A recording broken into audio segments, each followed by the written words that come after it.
गरुड़ पुराण सिंहावलोकन। नर श्रेष्ठ भगवान श्री नर नारायण और भगवती सरस्वती तथा व्यास देव को नमन करके पुराण की चर्चा करनी चाहिए। पुराण वाग्दम्य में गरुड़ पुराण का महत्वपूर्ण स्थान है, क्योंकि सर्वप्रथम परब्रह्म परमात्म प्रभु साक्षात भगवान विष्णु ने ब्रह्मादि देवताओं सहित देव देवेश्वर भगवान रुद्रदेव को सभी शास्त्रों में सारभूत तथा महान अर्थ बताने वाले इस गरुड़ महापुराण को सुनाया था। एक बार तीर्थ यात्रा के प्रसंग में सर्वशास्त्र परांगत शांत चित्त महात्मा सूत जी नैमिषारण्य में पधारे। वहां शौनकादि ऋषि मुनियों ने उनकी पूजा की और जिज्ञासा रूप में कुछ प्रश्न भी किए। प्रश्नों के समाधान में सूत जी ने गरुड़ महापुराण की कथा उन ऋषि महर्षियों को सुनाई। सूत जी ने ये कथा भगवान व्यास जी से सुनी थी। व्यास जी को ये कथा पितामह ब्रह्मा से प्राप्त हुई। वास्तव में मूल रूप से इस महापुराण को गरुड़ जी ने कश्यप ऋषि को सुनाया था। प्राचीन काल में पृथ्वी पर पक्षीराज गरुड़ ने तपस्या के द्वारा भगवान विष्णु की आराधना की, जिससे संतुष्ट होकर प्रभु ने अभिष्ट वर मांगने के लिए कहा। गरुड़ ने भगवान से निवेदन किया कि नागों ने मेरी माता विनता को दासी बना लिया है। हे देव, आप प्रसन्न होकर मुझे ये वरदान प्रदान करें कि मैं उनको जीत कर अमृत प्राप्त करने में समर्थ हो सकूं और माँ को नागों की माता कद्रु की दासता से मुक्त करा सकूं। मैं आपका वाहन बनूं और नागों को निदीर्ण करने में समर्थ हो सकूं, तथा जिस प्रकार पुराण संहिता का रचनाकार हो सकूं वैसा ही करने की कृपा करें। भगवान श्री हरि ने पक्षीराज गरुड़ को ये अभिष्ट वरदान प्रदान किए तथा कहा कि आप अत्यंत शक्ति संपन्न होकर मेरे वाहन बनेंगे। विषयों के विनाश की शक्ति भी आपको प्राप्त होगी। मेरी कृपा से आप मेरे ही महात्म को कहने वाली पुराण संहिता का प्रणयन करेंगे। जैसा मेरा स्वरूप कहा गया है वैसा ही आप में भी प्रकट होगा। आपके द्वारा प्रणीत ये पुराण संहिता आपके गरुड़ नाम से लोक में प्रसिद्ध होगी। हे विनतासुत, जिस प्रकार देव देवों के मध्य में मैं ऐश्वर्य और श्री रूप में विख्यात हूँ, उसी प्रकार हे गरुड़ सभी पुराणों में ये गरुड़ महापुराण भी ख्याति अर्जित करेगा। जैसे विश्व में मेरा कीर्तन होता है, वैसे ही गरुड़ नाम से आपका भी संकीर्तन होगा। हे पक्षी श्रेष्ठ, आप मेरा ध्यान करके उस पुराण का प्रणयन करें। भगवान के द्वारा ये वरदान दिए जाने के बाद इसी संबंध में कश्यप ऋषि के द्वारा पूछे जाने पर गरुड़ ने इसी पुराण को उन्हें सुनाया। कश्यप ने इस गरुड़ महापुराण का श्रवण करके गारुड़ी विद्या के बल से एक जले हुए वृक्ष को भी जीवित कर दिया था। गरुड़ ने स्वयं भी इसी विद्या के द्वारा अनेक प्राणियों को जीवित किया था। इस महापुराण के प्रारंभ में सर्ग वर्णन किया गया है। तदनंतर देवार्चन की विधियां प्रस्तुत की गई है। विष्णु पंजर स्त्रोत कहा गया है, जो जीवों के लिए अत्यंत कल्याणकारी है। इसके बाद भोग और मोक्ष को प्रदान करने वाले ध्यान योग का वर्णन किया गया है।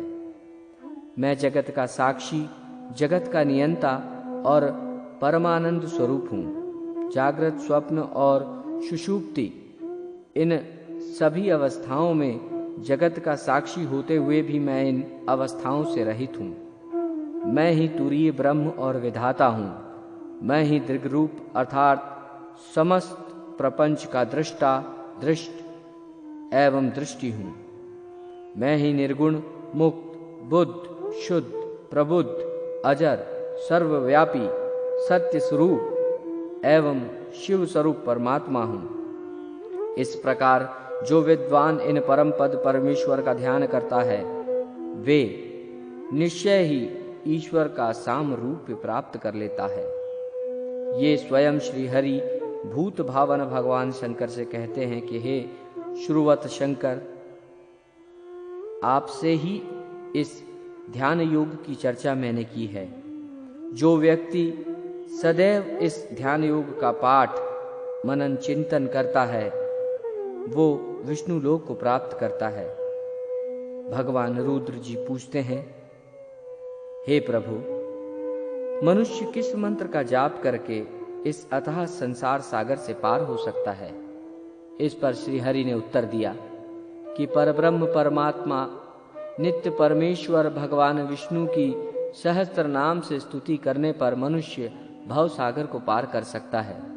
इस क्रम से समस्त पापों का विनष्ट करने वाले विष्णु सहस्त्र नाम स्तोत्र को भगवान ने उन्हें सुनाया। ये विष्णु सहस्त्र नाम इस पुराण में प्रस्तुत हैं, जो अन्य विष्णु सहस्त्र नामों से भिन्न है। भगवान विष्णु की आराधना के बाद भगवान सूर्य की पूजा का भी वर्णन मिलता है।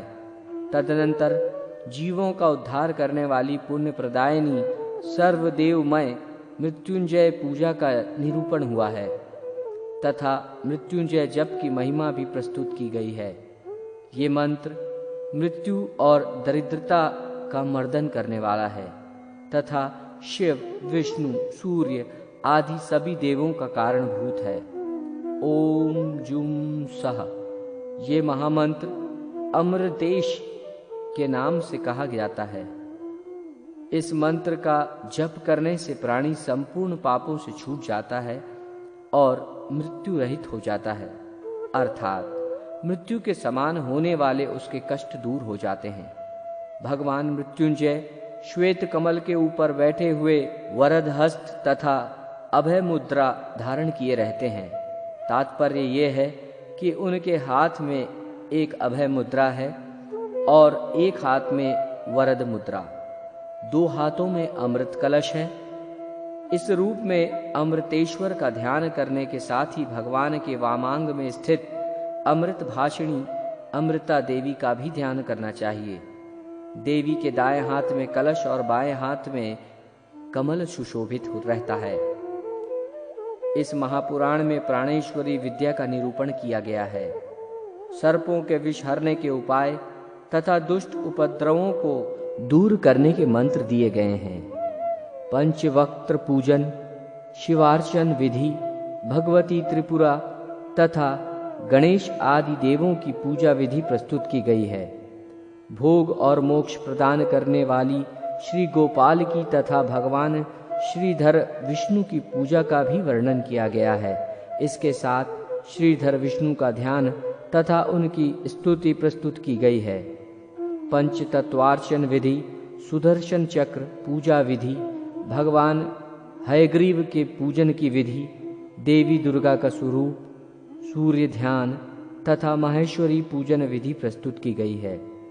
तदनंतर ब्रह्ममूर्ति के ध्यान का निरूपण किया गया है। हृदय कमल की कर्णिका के मध्य विराजमान रहने वाले शंख, चक्र, गदा और कमल से सुशोभित तथा श्रीवत्स, कौस्तुभ मणि, वनमाला एवं लक्ष्मी से विशोभित नित्य शुद्ध ऐश्वर्य संपन्न सत्य परमानंद स्वरूप, आत्म स्वरूप, परब्रह्म तथा परम ज्योति स्वरूप हैं। ऐसे वे परमेश्वर ध्यान के योग्य हैं तथा पूजनीय हैं। मैं भी वही हूँ, ऐसा समझना चाहिए। इस प्रकार आत्मस्वरूप नारायण का यम, नियम इत्यादि योग के साधनों से एकाग्रचित होकर जो ध्यान करता है वो मनोभिलषित इच्छाओं को प्राप्त कर देव स्वरूप हो जाता है। यदि निष्काम होकर उन हरि की मूर्ति का ध्यान और स्वतन करे तो मुक्ति प्राप्त हो जाती है। इसके बाद विविध सालग्राम शिलाओं के लक्षण, वास्तु मंडल पूजा की विधि तथा प्रसाद लक्षण प्रस्तुत किए गए हैं। देव प्रतिष्ठा की भी सामान्य विधि बताई गई है। वर्ण एवं आश्रम धर्मों का निरूपण किया गया है। इसके साथ ही सदाचार और शौचाचार की महत्ता बताई गई है। वर्णाश्रम धर्म का निरूपण करते हुए ब्रह्मा जी ने व्यास जी से कहा कि परमात्म प्रभु परमेश्वर की पूजा ब्राह्मण, क्षत्रिय, वैश्य और शूद्र इन चारों वर्णों को अपने अपने धर्म के अनुसार करनी चाहिए। उनके द्वारा पृथक पृथक रूप से ही उनके धर्मों का वर्णन किया गया है। यजन, याजन, दान, प्रतिग्रह, अध्ययन और अध्यापन, ये 6 कर्म ब्राह्मण के धर्म बताए गए हैं। दान, अध्ययन तथा यज्ञ ये क्षत्रिय तथा वैश्य के साधारण धर्म हैं। शस्त्रोपजीवी होना तथा प्राणियों की रक्षा करना क्षत्रियों का विशेष धर्म है। पशुपालन, कृषि कर्म तथा व्यापार ये वैश्य वर्ण की वृत्ति कही गई है। द्विजाति की सेवा शूद्र का कर्तव्य माना गया है। शिल्पकारी उनकी आजीविका कही गई है। इसी प्रकार आश्रम धर्म का भी वर्णन हुआ है। भिक्षाचरण, गुरुश्रूषा, स्वाध्याय तथा अग्नि कार्य ये ब्रह्मचारियों के धर्म बताए गए हैं। अग्निहोत्र धर्म का पालन तथा कहे गए अपने विहित कर्मों के अनुसार जीविकोपार्जन पर्व रात्रि को छोड़कर अन्य रात्रियों में धर्मपत्नी का सहवास, देवता, पितर तथा अतिथि गणों की विधिवत पूजा में संलग्न रहना और श्रुतियों तथा स्मृतियों में कहे गए धर्मों के अनुसार अर्थोपार्जन करना ये गृहस्थों के धर्म कहे गए हैं। इसके साथ ही संस्कारों का भी वर्णन किया गया है, जिसके अनुसार गर्भाधान से लेकर मृत्यु पर्यंत के संस्कार बताए गए हैं। क्षत्रिय, ब्राह्मण और वैश्य बालकों के लिए उपनयन संस्कार की अनिवार्यता का दिग्दर्शन कराया गया है। गृहस्थाश्रम के धर्म में स्त्रियों के कर्तव्य का भी विवेचन हुआ है। स्त्रियों को अपने पति की आज्ञा का पालन करना चाहिए, यही उनका परम धर्म है। जिस घर में पति पत्नी के मध्य किसी प्रकार का विरोध नहीं होता, उस घर में धर्म, अर्थ और काम इस त्रिवर्ग की अभिवृद्धि होती है। जो स्त्री पति की मृत्यु के पश्चात अथवा उसके जीवित रहते हुए अन्य पुरुष का आश्रय नहीं लेती, वो इस लोक में यश प्राप्त करती है और अपने पतिव्रत के प्रभाव से परलोक में जाकर पार्वती के साहचर्य में आनंद प्राप्त करती है। अग्निहोत्र का पालन, पृथ्वी पर शयन, मृगचर्म का धारण, वन में निवास, दूध, मूल, फल तथा निवार का भक्षण, निषिद्ध कर्म का परित्याग, त्रिकाल संध्या, ब्रह्मचर्य का पालन और देवता तथा अतिथि की पूजा, ये वानप्रस्थी का धर्म है। सभी प्रकार के आरंभों का परित्याग, भिक्षा से प्राप्त अन्न का भोजन, वृक्ष की छाया में निवास, अपरिग्रह, अद्रोह, सभी प्राणियों में समान भाव, प्रिय तथा अप्रिय की प्राप्ति में एवं सुख एवं दुख में समान स्थिति, शरीर की ब्रह्म और आंतरिक शुद्धता, वाणी में संयम, परमात्मा का ध्यान, सभी इंद्रियों का निग्रह, धारणा तथा ध्यान में तत्परता और भाव शुद्धि, ये सभी परिवारजक या सन्यासी के धर्म कहे गए हैं। इसके साथ ही अहिंसा, प्रिय और सत्य वचन, पवित्रता, क्षमा तथा दया सभी आश्रमों का और वर्णों का सामान्य धर्म कहा गया है। सदाचार और शौचाचार का निरूपण करते हुए सूत जी शौनक आदि ऋषियों से कहते हैं कि श्रुति, वेद और स्मृति धर्मशास्त्र का भली प्रकार से अध्ययन करके श्रुति प्रतिपादित धर्म का पालन करना चाहिए, क्योंकि श्रुति ही सब कर्मों का मूल है। श्रुति में कहा गया धर्म परम धर्म है। स्मृति और शास्त्र से प्रतिपादित धर्म अपर धर्म है। यदि उपलब्ध श्रुतियों में कोई कर्म ज्ञात नहीं हो रहा है तो उसको स्मृति शास्त्र के अनुसार जानकर करना चाहिए, क्योंकि स्मृति शास्त्र भी श्रुति मूलक होने के कारण ही मर्म के बोध में प्रमाण माने जाते हैं। कर्म मार्ग का दर्शन कराने के लिए श्रुति और स्मृति ये नेत्र स्वरूप हैं। यदि इन दोनों से दिशा निर्देश नहीं मिल पाता तो सदाचार, शिष्टाचार, धर्म का पालन करना चाहिए। इस प्रकार श्रुति, स्मृति और शिष्टाचार से प्राप्त धर्म ये 3 प्रकार के सनातन धर्म हैं: सत्य, दान, दया, निर्लोभता, विद्या, यज्ञ, पूजा और इंद्रिय दमन। ये 8 शिष्टाचार के पवित्र लक्षण कहे गए हैं। यहाँ प्रातःकाल जागने से लेकर रात्रि में सोने तक पालन करने योग्य गृहस्थ के धर्म का वर्णन भी हुआ है। गृहस्थ को ब्रह्म मुहूर्त में निद्रा का परित्याग करके धर्म और अर्थ का भली भांति चिंतन करना चाहिए। शौच आदि क्रियाओं से निवृत्त होकर दंत धावन, स्नान करके समाहित चित्त होकर संध्योपासन, तर्पण, देवार्चन आदि नित्य क्रिया संपन्न करनी चाहिए। शौचादि क्रियाओं की शुद्धि का विस्तृत वर्णन यहाँ हुआ है। शुद्धि 2 प्रकार की है, पहली ब्राह्म तथा दूसरी आभ्यंतरिक। मिट्टी तथा जल से की जाने वाली ब्राह्म शुद्धि और भावों की शुद्धि आभ्यंतरिक शुद्धि मानी गई है। आचमन को शुद्धि का प्रमुख अंग माना गया है। दृष्ट और अदृष्ट दोनों प्रकार का हित संपादन होने के कारण प्रातः काल के स्नान की अत्यधिक प्रशंसा की गई है। शरीर अत्यंत मलिन है, उसमें स्थित 9 छिद्रों से सदैव मल निकलता रहता है। अतः प्रातः काल का स्नान शरीर की शुद्धि का हेतु, मन को प्रसन्न रखने वाला तथा रूप और सौभाग्य की वृद्धि करने वाला है। ये शोक और दुख का विनाशक है। गंगा स्नान की विशेष महिमा है। गंगा स्नान से सर्वविध पापों का नाश होता है। शास्त्रों में 3 करोड़ मंदेह नामक राक्षस माने गए हैं। वे दुरात्मा राक्षस सदैव प्रातः काल उदित हो रहे सूर्य देव को खा जाने की इच्छा रखते हैं। अतः सूर्य देव से पूर्व स्नान करके संध्योपासन कर्म नहीं करना सूर्य देव का ही घातक है।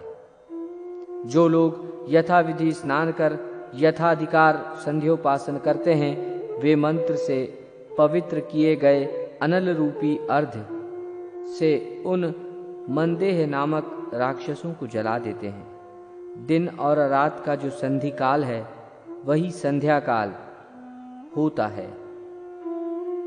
ये संध्या काल सूर्योदय से पूर्व 2 घड़ी पर्यंत रहता है।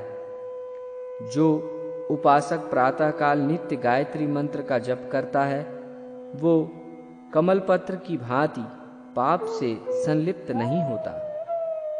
इस संसार में 8 मंगल हैं: ब्राह्मण, गौ, अग्नि, हिरण्य, घृत, सूर्य, जल और राजा।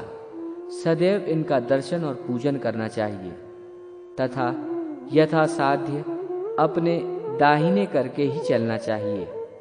माता, पिता, गुरु, भ्राता, प्रजा, दीन, दुखी, आश्रित जन, अभ्यागत, अतिथि और अग्नि, ये पौष्य वर्ग कहे गए हैं। पौष्य वर्ग का भरण पोषण करना स्वर्ग का प्रशस्त साधन है। अतः मनुष्य को पौष्य वर्ग का पालन पोषण प्रयत्न पूर्वक करना चाहिए। इस संसार में उसी व्यक्ति का जीवन श्रेष्ठ है जो बहुतों के जीवन का साधन बनता है, अर्थात बहुतों का पालन पोषण करता है।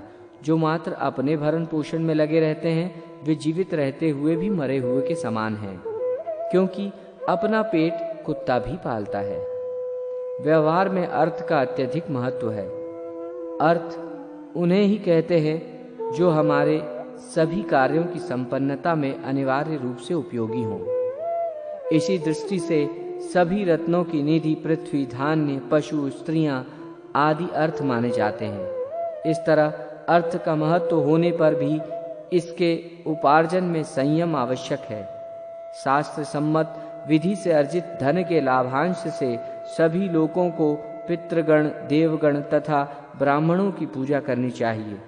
ये संतुष्ट होकर धनोपार्जन से अज्ञानवश हुए दोष को निसंदेह शांत कर देते हैं। विद्या, शिल्प, वेतन, सेवा, गौरक्षा, व्यापार, कृषि, वृत्ति, भिक्षा और व्याज, ये 10 जीवन व्यापन के साधन हैं।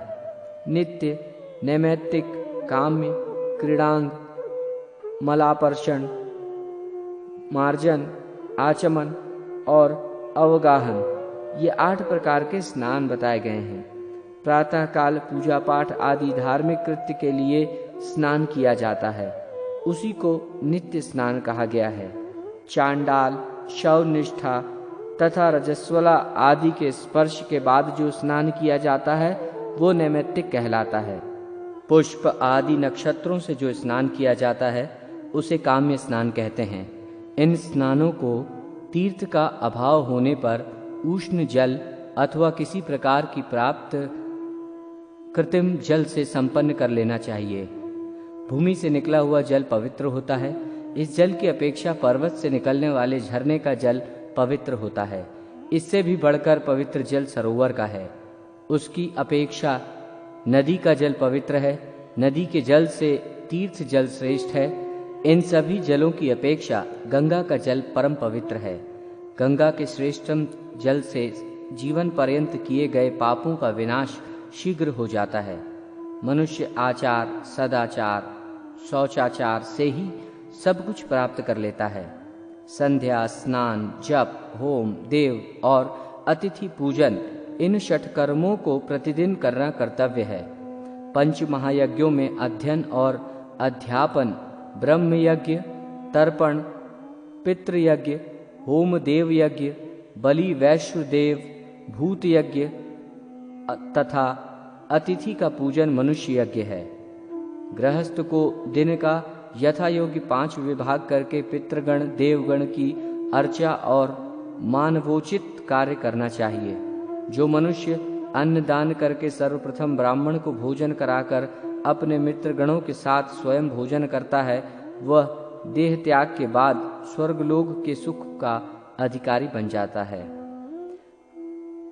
अभ्यक्ष भक्षण, चोरी और अगम्यागमन करने से व्यक्ति का पतन हो जाता है। सदाचार एवं धर्म का पालन करने वाला अधिकारी मनुष्य साक्षात केशव विष्णु ही माना गया है। कलयुग में दान धर्म का विशेष महत्व है। सतपात्र में श्रद्धा पूर्वक किए गए अर्थ का प्रतिपादन दान कहलाता है। इस लोक में ये दान भोग अथवा परलोक में मोक्ष प्रदान कराने वाला है। मनुष्य को चाहिए कि वह न्यायपूर्वक अर्थ का उपार्जन करे, क्योंकि न्यायपूर्वक उपार्जित अर्थ का ही दान भोग सफल होता है। जल से तृप्ति, अन्नदान से अक्षय सुख, तिलदान से अभीष्ट संतान, दीपदान से उत्तम नेत्र, भूमिदान से समस्त अभिलषित पदार्थ, सुवर्ण दान से दीर्घायु, ग्रहदान से उत्तम भवन तथा रजत दान से उत्तम रूप की प्राप्ति होती है। वस्त्र प्रदान करने से चंद्रलोक तथा अश्वदान करने से अश्विनी कुमार के लोक की प्राप्ति होती है। वृषभ का दान देने से विपुल संपत्ति और गोदान से सूर्य लोक की प्राप्ति होती है। यान और सैया का दान करने पर भार्या भयभीत को अभय प्रदान करने से ऐश्वर्य की प्राप्ति होती है। धान्य दान से शाश्वत अविनाशी सुख तथा वेदाध्यापन से ब्रह्मा का सानिध्य लाभ होता है। गाय को घास देने से पापों से मुक्ति हो जाती है। ईंधन के लिए काष्ठ आदि का दान करने से व्यक्ति प्रदीप्त अग्नि के समान तेजस्वी हो जाता है। रोगियों के रोग शांति के लिए औषधि, तेल आदि पदार्थ एवं भोजन देने वाला मनुष्य रोग रहित, सुखी और दीर्घायु हो जाता है। जो मनुष्य परलोक में अक्षय सुख की अभिलाषा रखता है, उसे अपने लिए संसार या घर में जो वस्तु सर्वाधिक प्रिय है, उस वस्तु का दान गुणवान ब्राह्मण को करना चाहिए। दान धर्म से बढ़कर श्रेष्ठ धर्म इस संसार में प्राणियों के लिए कोई दूसरा नहीं है। गौ, ब्राह्मण, अग्नि तथा देवों को दिए जाने वाले दान से जो मनुष्य मोहवश दूसरों को रोकता है, वो पापी तिर्यक पक्षी की योनि को प्राप्त करता है। दान धर्म के बाद प्रायश्चित का निरूपण किया गया है। ब्रह्म हत्या, मदिरापान, स्वर्ण की चोरी और गुरुपत्नी गमन, ये 4 महापाप कहे गए हैं। इन सभी का साथ करने वाला 5वां महापात ही होता है। गौहत्या आदि जो अन्य पाप हैं, वे उपपातक में माने गए हैं। इन सभी पापों का प्रायश्चित विधान यहाँ प्रस्तुत किया गया है। इसके अनंतर भारतवर्ष का वर्णन, तीर्थों का वर्णन और उनकी महिमा प्रस्तुत की गई है। ज्योतिष चक्र में वर्णित नक्षत्र, उनके देवता एवं कतिपय शुभ अशुभ योगों तथा मुहूर्तों का वर्णन, ग्रह दशा, यात्रा, शकुन, छींक का फल, ग्रहों के शुभ एवं अशुभ स्थान तथा उनके अनुसार शुभाशुभ फल विवेचन यहाँ प्रस्तुत है। इसी प्रकार लग्न फल, राशियों के चर स्थित आदि भेद, ग्रहों का स्वभाव तथा 7 वारों में किए जाने वाले प्रशस्त कार्य का भी निरूपण किया गया है। सामुद्रिक शास्त्र के अनुसार स्त्री पुरुष के शुभाशुभ लक्षण, मस्तक एवं हस्तरेखा से आयु का परिज्ञान भी यहाँ कराया गया है। स्वरोदन विज्ञान का निरूपण भी हुआ है। तिथि, नक्षत्र आदि व्रतों का निरूपण, चातुर्मास्य व्रत का निरूपण, शिवरात्रि व्रत कथा तथा व्रत विधान, एकादशी महात्म आदि प्रस्तुत किया गया है। इसके अतिरिक्त सूर्यवंश, चंद्रवंश का वर्णन, भविष्य के राजवंश का वर्णन किया गया है। रत्नों के प्रादुर्भाव का आख्यान, वज्र की परीक्षा, पद्मराग, मकरत मणि, इंद्रनील मणि, वैदुर्य मणि, पुष्यराग मणि, वैदुरम मणि, स्फटिक, रुद्राक्ष रत्न, पुलक, ककैर्तन मणि, भीष्मक मणि तथा मुक्ता आदि रत्नों के विविध भेद, लक्षण और परिलक्षण की विधि बताई गई है।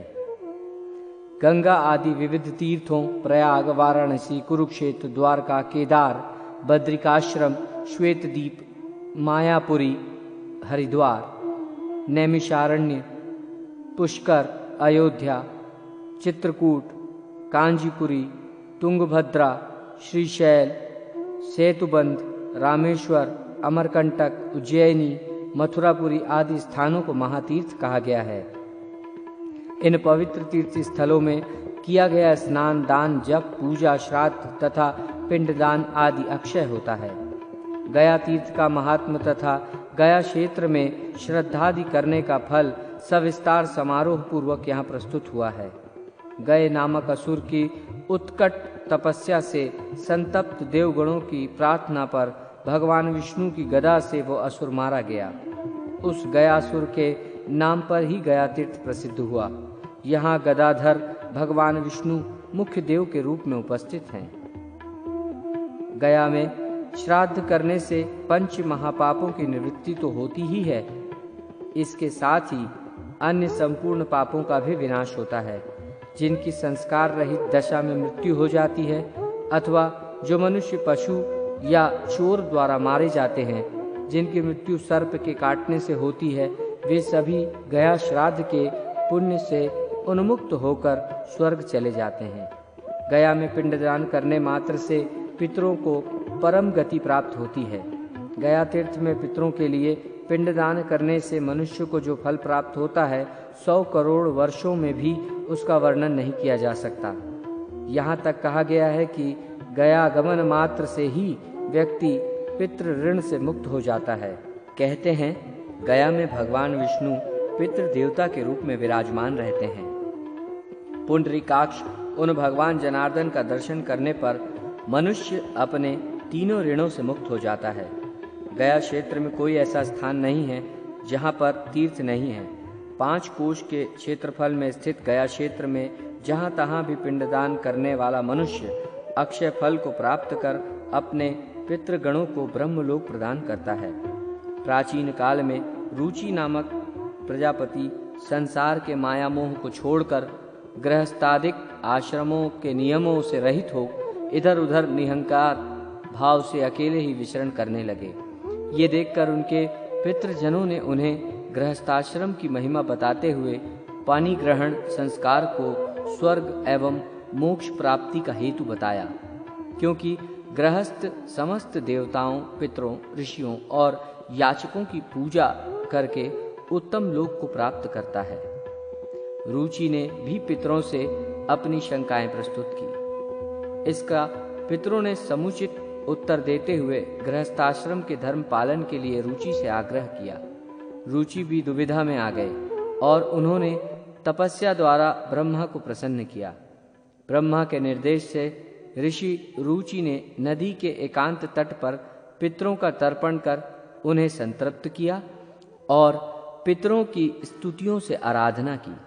पितृजनों ने संतुष्ट हो प्रकट होकर रुचि को मनोरमा पत्नी तथा पुत्रादि की प्राप्ति करने का वरदान दिया और ये भी कहा कि जो मनुष्य भक्ति पूर्वक इस स्तुति से हम पितरों को संतुष्ट करेगा, उससे प्रसन्न होकर हम लोग उसे उत्तम भोग, आत्म विषयक उत्तम ज्ञान, आयु आरोग्य तथा पुत्र पौत्रादि प्रदान करेंगे।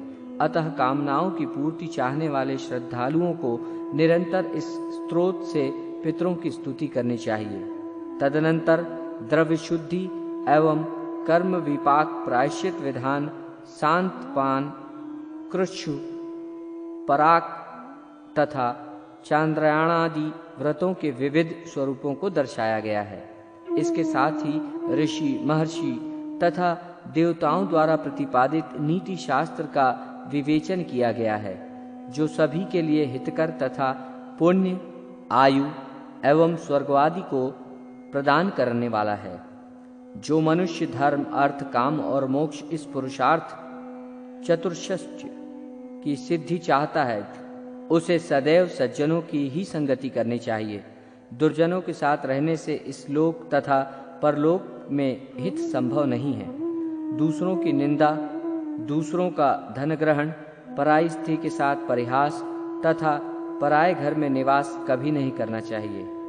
मनुष्य को दुर्जनों के संग का परित्याग कर साधुजनों की संगति करनी चाहिए और दिन रात पुण्य का संचय करते हुए नित्य अपनी अनित्यता का स्मरण रखना चाहिए। नरक में निवास करना अच्छा है, किंतु दुष्चरित्र के घर में वास करना उचित नहीं है। नरकवास के कारण पाप विनष्ट हो जाते हैं, किंतु दुष्चरित्र के घर में निवास करने से पाप विनष्ट नहीं होते। जो बाल्यावस्था में विद्याध्ययन नहीं करते, फिर युवावस्था में कामातुर होकर यौवन तथा धन को नष्ट कर देते हैं, वे वृद्धावस्था में चिंता से जलते हुए शिशिर काल में कुहासे से झुलसने वाले कमल के समान संतप्त जीवन व्यतीत करते हैं। इसके बाद राजनीति का वर्णन किया गया है। राजा को सत्यपरायण तथा धर्मपरायण होना चाहिए। जो धार्मिक राजा गौ ब्राह्मण के हित में रत रहता है, वही जितेंद्रिय राजा प्रजा के पालन में समर्थ हो सकता है। जो राजा शास्त्र सम्मत तथा युक्त सिद्धांतों का उल्लंघन करता है, वो निश्चित ही इस लोक तथा परलोक दोनों में नष्ट हो जाता है। सत्य के पालन से धर्म की रक्षा होती है। सदा अभ्यास करने से विद्या की रक्षा होती है। मार्जन के द्वारा पात्र की रक्षा होती है और शील के द्वारा कुल की रक्षा होती है। सत्य पालन रूपी सुचिता, मन शुद्धि, इंद्रिय निग्रह, सभी प्राणियों में दया और जल के प्रक्षालन, ये 5 प्रकार के शौच माने गए हैं। जिसमें सत्य पालन की शुचिता है, उसके लिए स्वर्ग की प्राप्ति दुर्लभ नहीं है। जो मनुष्य सत्य संभाषण ही करता है, वो अश्वमेध यज्ञ करने वाले व्यक्ति से बढ़कर है।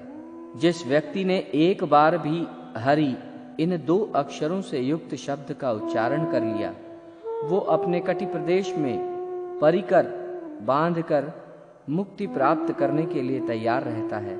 ऐसा मनुष्य मोक्ष का अधिकारी होता है। इस प्रकार मनुष्य को उन्नति के पथ पर ले जाने वाले नीति से युक्त कल्याणकारी वचनों का संग्रह इस महापुराण में प्राप्त होता है, जिसे ग्रहण कर मानव शाश्वत सुखानुभूति से लाभान्वित हो सकता है। तदनंतर भगवान के विभिन्न अवतारों की कथा तथा पवित्रता महात्म्य में ब्राह्मण पत्नी अनुसूया एवं भगवती सीता के पतिव्रत का आख्यान मिलता है। रामचरित्र वर्णन, हरिवंश वर्णन तथा महाभारत की कथा और बुद्ध आदि अवतारों की कथा का वर्णन भी यहाँ प्राप्त होता है। इसके बाद आयुर्वेद का प्रकरण प्रारंभ होता है। भगवान धन्वंतरि प्रोक्त संपूर्ण आयुर्वेद को अष्टांग आयुर्वेद कहा गया है। ये अर्थवेद का उपवेद है। शारीरिक, मानसिक तथा आगंतुक इस प्रकार से व्याधियां 3 प्रकार की कही गई हैं। प्रस्तुत गुरु पुराण में मुख्य रूप से निदान, स्नान, चिकित्सा स्थान, कल्प स्थान और उत्तर तंत्र में कौमार्य तंत्र एवं भूत विद्या आदि विषयों का ही निरूपण हुआ है। साथ ही गवायुर्वेद, अश्व चिकित्सा, गज चिकित्सा आदि का भी संक्षेप में निर्देश हुआ है। गरुड़ पुराण के आयुर्वेद प्रकरण के प्रथम 20 अध्यायों में निदान स्थान के विषय वर्णित है।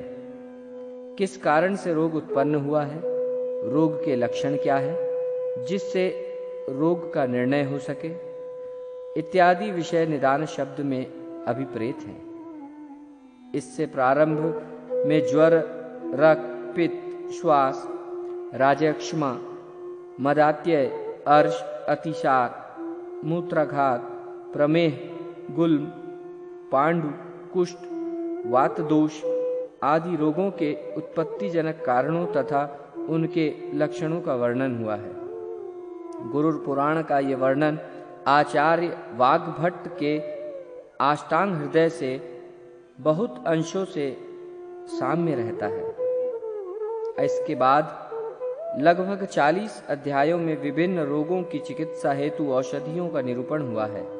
अमुक रोग होने पर अमुक अमुक औषधियों का प्रयोग करना चाहिए। इनके निर्माण की तथा अनुपान आदि की विधि बताई गई है। एक ही रोग के लिए अनेक औषधिक योगों को भी बताया गया है।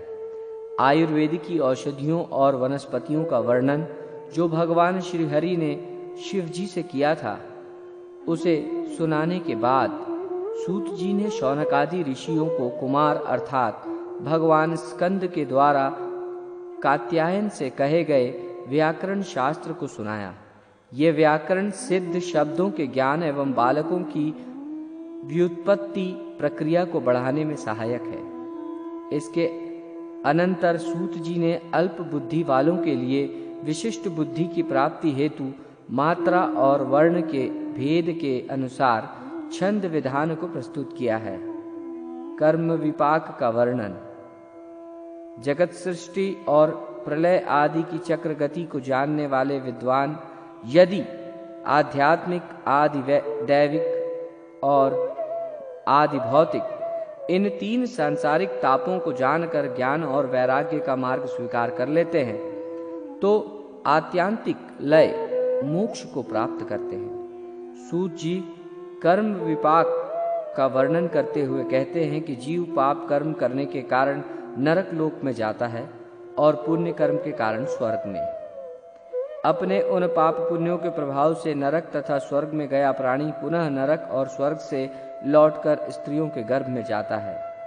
गर्भ में विकसित होता हुआ वो जीव 9 मास तक अधोमुख स्थित रहकर 10वें मास में जन्म लेता है।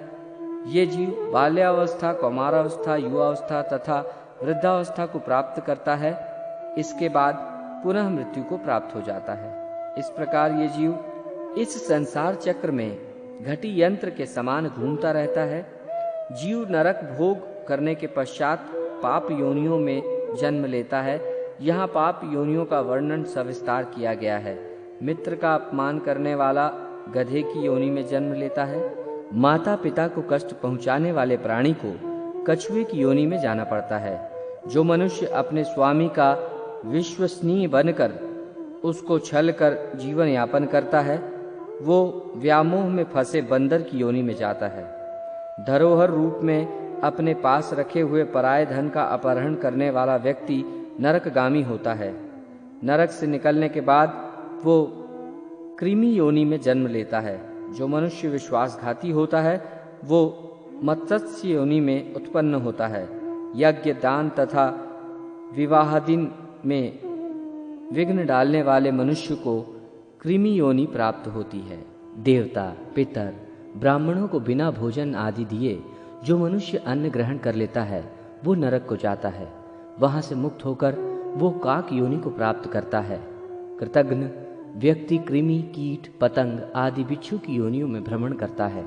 दूसरों की निंदा करना कृतघ्नता दूसरों की मर्यादा को नष्ट करना, निष्ठुरता, अत्यंत घृणित व्यवहार में अभिरुचि, पर स्त्री के साथ सहवास करना, पराय धन का अपहरण करना, अपवित्र रहना, देवों की निंदा, मर्यादा के बंधन को तोड़कर अशिष्ट व्यवहार करना, कृपणता तथा मनुष्यों का हनन, ये सब नरक भोगकर जन्म लिए हुए मनुष्यों का लक्षण कहा गया है। प्राणियों के प्रति दया, सद्भावपूर्ण वार्तालाप, परलोक के लिए सात्विक अनुष्ठान, सत्कार्यों का निष्पादन, सत्धर्म का पालन, दूसरों का हितचिंतन, भक्ति की साधना और वेदों में प्रामाण्य बुद्धि, गुरु देवर्षि और सिद्धर्षियों की सेवा, साधुजनों द्वारा बताए गए नियमों का पालन, सत्य क्रियाओं का अनुष्ठान तथा प्राणियों के साथ मैत्री भाव, ये स्वर्ग से आए मनुष्यों के लक्षण हैं। जो मनुष्य योग शास्त्र द्वारा बताए गए यम नियम आदि अष्टायोग के साधन से सत्य ज्ञान को प्राप्त करता है, वो आत्यंतिक फल मोक्ष का अधिकारी बन जाता है। महायोग का वर्णन। सूत जी ने यहाँ समस्त अंगों सहित महायोग का वर्णन किया है। ये महायोग मनुष्यों को भोग और मोक्ष प्रदान करने में श्रेष्ठतम साधन है। महामति, भगवान दत्तात्रेय ने राजा अलर्क से कहा था, हे राजन, ममता ही दुख का मूल है और ममता का परित्याग ही दुख से निवृत्ति का उपाय है। अहंकार अज्ञान रूपी महातरु का अंकुर है। पाप मूलक आपातमरणीय सुख शांति के लिए ये अज्ञान रूपी महातरु पैदा हुआ है। जो लोग ज्ञान रूपी कुल्हाड़ी से अज्ञान रूप महावृक्ष को काटकर वे परब्रह्म में लीन हो जाते हैं, तदनंतर ब्रह्म रस को प्राप्त कर उसका भली भांति पान करके प्राज्ञ पुरुष नित्य सुख एवं परम शांति को प्राप्त करते हैं। जो लोग माया पाश से आबद्ध हैं, वे सभी नित्य नैमित्तिक ही कार्य करते हैं और उसी में अंत तक लगे रहते हैं। इस कारण उन्हें परमात्मा का ऐक्य प्राप्त नहीं होता। जो पुनः इस संसार में जन्म लेते हैं, जो अज्ञान से मोहित हैं, वे ज्ञान योग प्राप्त करके अज्ञान से मुक्त हो जाते हैं। उसके बाद वो जीवन मुक्त योगी न कभी मरता है, न कभी दुखी होता है, न रोगी होता है, न संसार के किसी बंधन से आबद्ध होता है, न वो पापों से युक्त होता है, न तो नरक यातना का ही दुख भोगना पड़ता है और न उसे गर्भवास में जाना पड़ता है। वो स्वयं अपव्यय नारायण स्वरूप हो जाता है। इस प्रकार की अनन्य भक्ति से वो योगी भोग और मोक्ष प्रदान करने वाले भगवान नारायण को प्राप्त कर लेता है। ध्यान, पूजा, जप, स्तोत्र, व्रत, यज्ञ और दान के नियमों का पालन करने से मनुष्य के चित्त की शुद्धि होती है। चित्त शुद्धि से ज्ञान प्राप्त होता है तथा इससे जन्म मरण के बंधन से मुक्ति भी मिलती है। भगवती का निरूपण। सूत जी भगवती का निरूपण करते हुए कहते हैं कि प्रभु भक्ति से जितना संतुष्ट होते हैं उतना किसी अन्य साधन से नहीं। भगवान हरि का निरंतर स्मरण करना मनुष्यों के लिए महान श्रेय का मूल है। ये पुण्यों की उत्पत्ति का साधन है और जीवन का मधुर फल है। इसलिए विद्वानों ने प्रभु की सेवा को भक्ति का बहुत बड़ा साधन कहा है। भगवान त्रिलोकीनाथ विष्णु के नाम तथा गुणों के कीर्तन में तन्मय होकर जो प्रसन्नता के आंसू बहाते हैं, रोमांचित होकर गदगद हो उठते हैं, वे भी उनके भक्त हैं। इस संसार में वही श्रेष्ठ हैं, वही ऐश्वर्य से संपन्न है और वही मोक्ष को प्राप्त करता है। जो भगवान हरि की भक्ति में तन्मय रहता है, यदि कोई भगवत भक्त चांडाल जाति का है तो वो भी अपनी पवित्र भक्ति की महिमा से सबको पवित्र कर देता है। हे नाथ, आप मुझ पर दया करो, मैं आपकी शरण में आया हूँ। ऐसा जो प्राणी कहता है उसको भगवान हरि अभय कर देते हैं। किसी से भी उसको भय नहीं होता। ये भगवान की प्रतिज्ञा है।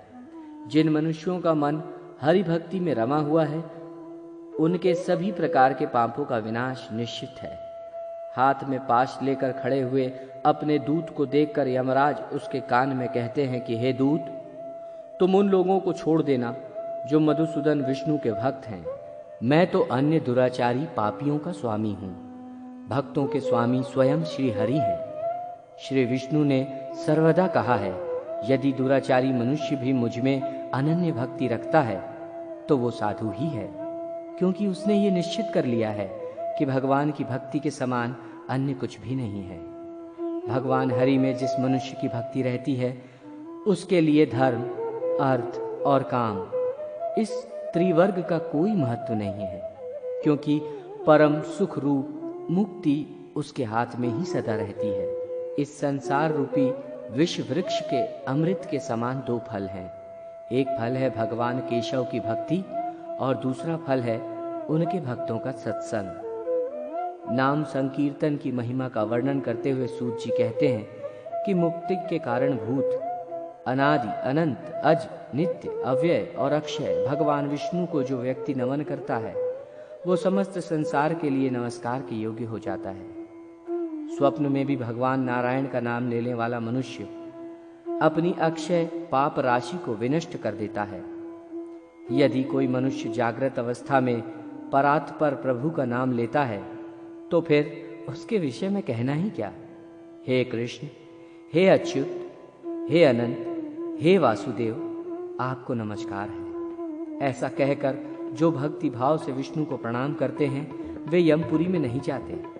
सूर्य के उदित हो जाने पर जैसे अंधकार विनष्ट हो जाता है, वैसे ही हरि का नाम संकीर्तन करने से प्राणियों के पाप समूह का विनाश हो जाता है। सूत जी कहते हैं कि सभी शास्त्रों का अवलोकन करके तथा पुनः पुनः विचार करने पर एक ही निष्कर्ष निकलता है कि मनुष्य को सदैव नारायण का ध्यान करना चाहिए। इस लोक और परलोक में प्राणियों के लिए जो दुर्लभ है, जो अपने मन में भी नहीं सोचा जा सकता, वो बिना मांगे ही ध्यान मात्र करने से भगवान मधुसूदन प्रदान कर देते हैं। पाप कर्म करने वालों की शुद्धि का ध्यान के समान अन्य कोई साधन नहीं है। ये ध्यान पुनर्जन्म देने वाले कारणों को भस्म करने वाली योगाग्नि है। भगवान का भक्त अनासक्त भाव से यदि अपने सभी कर्मों को विष्णु के चरणों में समर्पित करता है तो उसके कर्म साधु हो या असाधु बंधन कारक नहीं होते। इसके अनंतर श्री सूत जी भगवान शिव द्वारा कही गई नारसिंह स्तुति का वर्णन करते हैं। इसके साथ ही कलामृत स्तोत्र का भी वर्णन किया गया है, जो देवर्षि नारद के पूछने पर शिव जी ने कहा था। तदनंतर मार्कंडेय मुनि के द्वारा कहे गए मृत्यु को निवारण करने वाले इसके बाद प्राणियों को सब कुछ प्रदान करने वाले अच्युत स्तोत्र का वर्णन किया गया है। ये स्तोत्र देवर्षि नारद के पूछने पर ब्रह्मा जी ने कहा था। सूत जी ने इस स्तोत्र की अत्यधिक महिमा का वर्णन किया है। आचार कांड के अंत में ब्रह्म ज्ञान और शंग योग, आत्मज्ञान तथा गीता सार का निरूपण किया है। जीव का अंतिम लक्ष्य मुक्ति है। ये मुक्ति जीव को तभी प्राप्त होती है जब ये पुर्यष्टक तथा त्रिगुणात्मिका प्रकृति का परित्याग कर देता है। जीव को मुक्ति प्राप्त करने के लिए प्रकृति से स्वयं को अलग करना अनिवार्य है। इसके लिए शब्द आदि विषयों के प्रति अनासक्त होना आवश्यक है। प्राणायाम, जप, प्रत्याहार, धारणा, समाधि और ध्यान, ये 6 योग के साधन हैं। इंद्रिय संयम से पापक्षय और पापक्षय से देव प्रीति सुलभ होती है। देव प्रीति मुक्ति एवं मुक्ति साधन की ओर उन्मुख होने के लिए प्रथम एवं अनिवार्य साधन है। आत्मज्ञान। भगवान नारद जी कहते हैं, कर्मों से भवबंधन और ज्ञान होने से जीव की संसार से मुक्ति हो जाती है। इसलिए आत्मज्ञान का आश्रय करना चाहिए। जो आत्मज्ञान से भिन्न ज्ञान है उसे अज्ञान कहा जाता है। जब हृदय में स्थित सभी कामनाएं समाप्त हो जाती हैं तब जीव निसंदेह जीवन काल में ही अमृत प्राप्त कर लेता है। वस्तु मात्र का सार ब्रह्म ही है। तजोरूप ब्रह्म को एक अखंड परम पुण्य रूप समझना चाहिए। जैसे अपनी आत्मा सबको प्रिय है वैसे ही ब्रह्म सबको प्रिय है, क्योंकि आत्मा ही ब्रह्म है। सभी तत्वज्ञ ज्ञान को सर्वोच्च मानते हैं। इसलिए चित्त का आलंबन बोध स्वरूप आत्मा ही है। ये आत्मविज्ञान है, ये पूर्ण है, शाश्वत है। जागते, सोते तथा सुषुप्तावस्था में प्राप्त होने वाला सुख पूर्व सुख रूप ब्रह्म का ही एक शूद्र अंश समझना चाहिए। हे नारद, मैं अनंत हूँ, हमारा ज्ञान भी अनंत है। मैं अपने में पूर्ण हूँ, आत्मा के द्वारा अनुभूत, अतः सुख में मैं ही हूँ। सात्विक, राजस और तामस गुण से संबंधित भावों में मैं ही नित्य परे रहता हूँ। मैं शुद्ध हूँ, अमृत स्वरूप हूँ, मैं ही ब्रह्म हूँ। मैं प्राणियों के हृदय में प्रज्वलित वो ज्योति हूँ जो दीपक के समान उनके अज्ञान रूपी अंधकार को विनष्ट करती रहती है। यही आत्मज्ञान की स्थिति है। गीता सार। गीता सार का वर्णन करते हुए भगवान नारद जी से कहते हैं, हे नारद, आत्म कल्याण ही परम कल्याण है। उस आत्मज्ञान से उत्कृष्ट और कुछ भी नहीं है। आत्मा देह रहित, रूप आदि से हीन, इंद्रियों में अतीत है। मैं आत्मा हूँ। संसार आदि संबंध के कारण मुझे किसी प्रकार का दुख नहीं है। जैसे आकाश में विद्युत अग्नि का प्रकाश होता है, वैसे हृदय में आत्मा के द्वारा आत्मा प्रकाशित होती है। यम, नियम, आसन, प्राणायाम, प्रत्याहार, ध्यान, धारणा और समाधि, ये अष्टांग योग मुक्ति के लिए कहा गया है। शरीर, मन और वाणी को सदा सभी प्राणियों की हिंसा से निवृत्त रखना चाहिए, क्योंकि अहिंसा ही परम धर्म है और उसी से परम सुख मिलता है। सदा सत्य और प्रिय वचन बोलना चाहिए, कभी भी अप्रिय सत्य नहीं बोलना चाहिए। प्रिय मिथ्या वचन भी नहीं बोलना चाहिए। चोरी से या बलपूर्वक दूसरे के द्रव्य का अपहरण करना स्तेय है। स्तेय कार्य चोरी कभी भी नहीं करनी चाहिए, क्योंकि अस्तेय चोरी न करना ही धर्म का साधन है। आपत्ति काल में भी इच्छा पूर्वक द्रव्य का ग्रहण न करना ही अपरिग्रह है। यदीक्षा लाभ तथा अनायास प्राप्ति से संतुष्ट होना ही संतोष है। ये संतोष ही सभी प्रकार के सुख का साधन है। मन और इंद्रियों की जो एकाग्रता है वही परम तप है। कर्म, मन और वाणी से हरि की स्तुति, नाम स्मरण, पूजा आदि कार्य और हरि के प्रति निश्चला भक्ति को ही ईश्वर का चिंतन कहा जाता है। अपने शरीरगत वायु का नाम प्राण है। उस वायु के निरोध को प्राणायाम कहा जाता है। इंद्रियां असत चरणों में विचरण करती है, उनको विषयों से निवृत्त करना चाहिए। मूर्त और अमूर्त ब्रह्म चिंतन को ध्यान कहा जाता है। योगारंभ के समय मूर्तिमान और अमृत रूप में हरि का ध्यान करना चाहिए।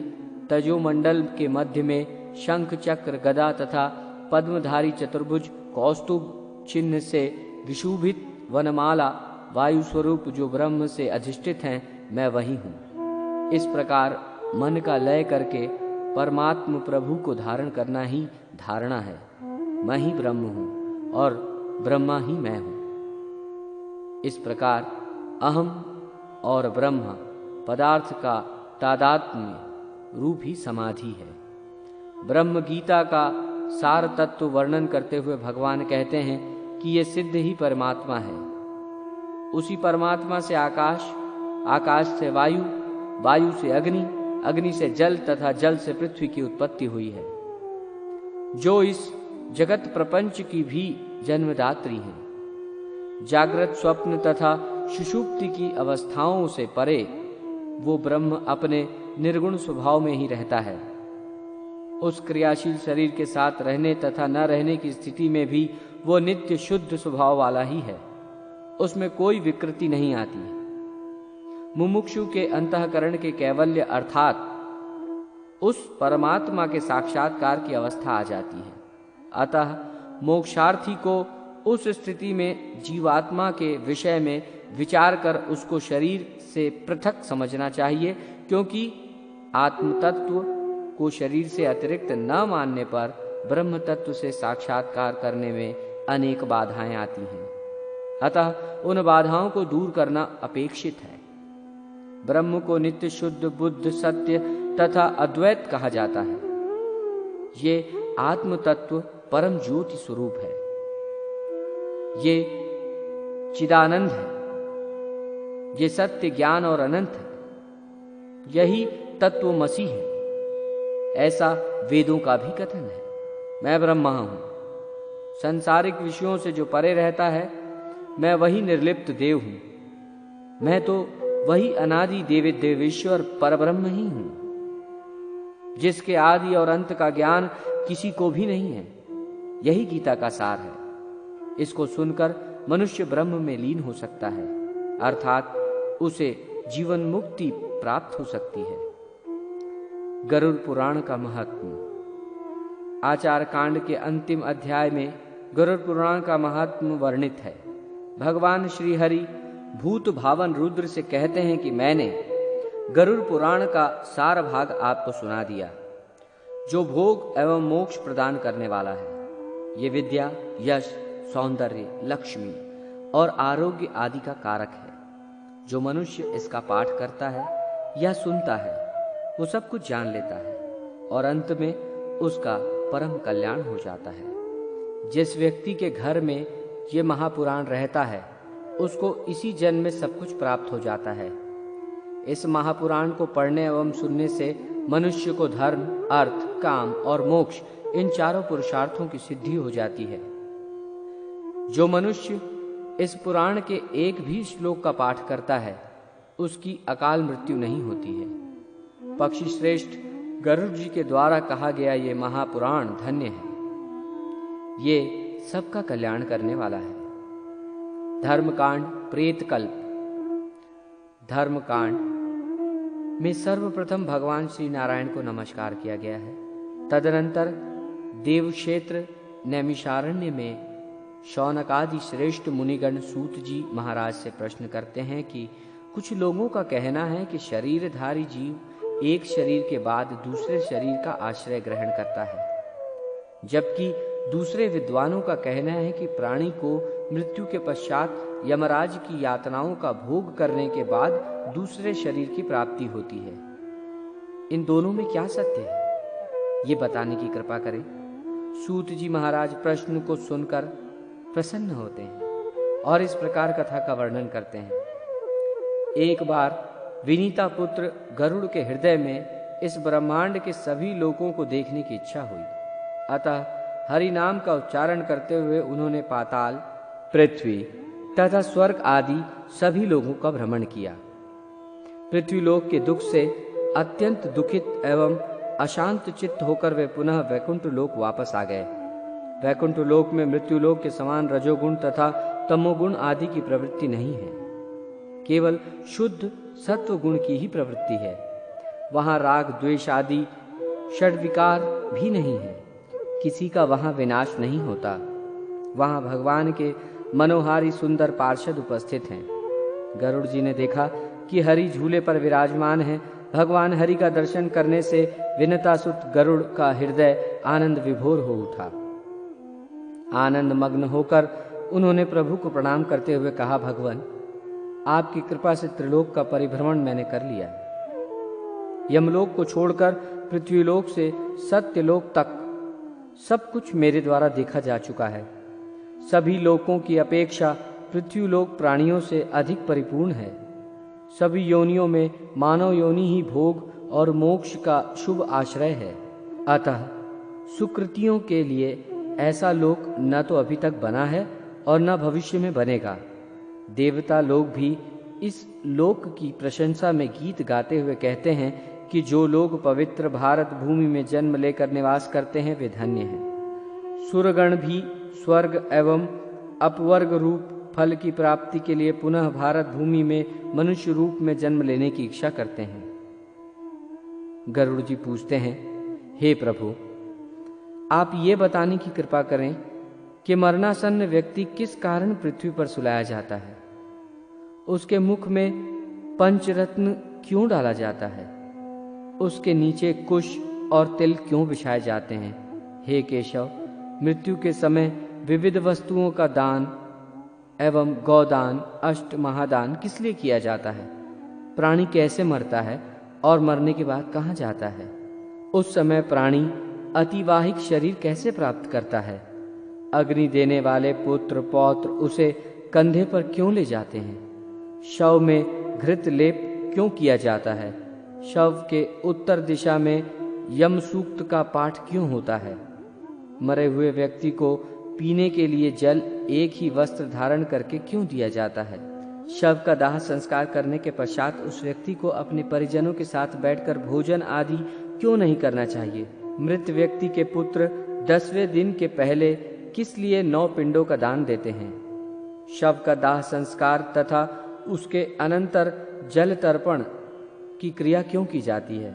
किस विधान से पितरों को पिंडदान देना चाहिए? उस पिंड को स्वीकार करने के लिए उनका आवाहन कैसे किया जाता है? दाह संस्कार के बाद अस्थि संचयन और घट फोड़ने का विधान क्यों है? 10वें दिन सभी परिजनों के साथ शुद्धि के लिए स्नान तथा पिंडदान क्यों करना चाहिए? एकादशाह को वर्षोत्सर्ग आदि के सहित पिंडदान करने का प्रयोजन क्या है? 13वें दिन पददान आदि क्यों किया जाता है? वर्ष पर्यंत 16 श्राद्ध क्यों किए जाते हैं? हे प्रभु, मनुष्य का ये शरीर अनित्य है और समय आने पर ही वो मरता है, किंतु मैं उस छिद्र को नहीं देख पाता हूँ जिससे जीव निकल जाता है। प्राणी अपने जीवन काल में पुण्य और पाप जो भी करता है, नाना प्रकार के दान करता है, वे सब शरीर के नष्ट हो जाने पर उसके साथ कैसे चले जाते हैं? मरे हुए प्राणी के लिए सपिंडीकरण क्यों होता है? इस कृत्य में प्रेत पिंडी का मिलन किसके साथ किस विधि से होना चाहिए, इसे आप बताने की कृपा करें। जो मनुष्य पापी, दुराचारी अथवा हतबुद्धि है, मरने के बाद वे किस स्थिति को प्राप्त करते हैं? जो पुरुष आत्मघाती, ब्रह्म हत्यारा, स्वर्ण आदि की चोरी करने वाला, मित्रादि के साथ विश्वासघात करने वाला है, उस महापातकी का क्या होता है? हे माधव, यदि शूद्र प्रणव महामंत्र का जप करता है तथा ब्रह्मसूत्र अर्थात यज्ञोपवीत को धारण करता है, तो मृत्यु के बाद उसकी क्या गति होती है?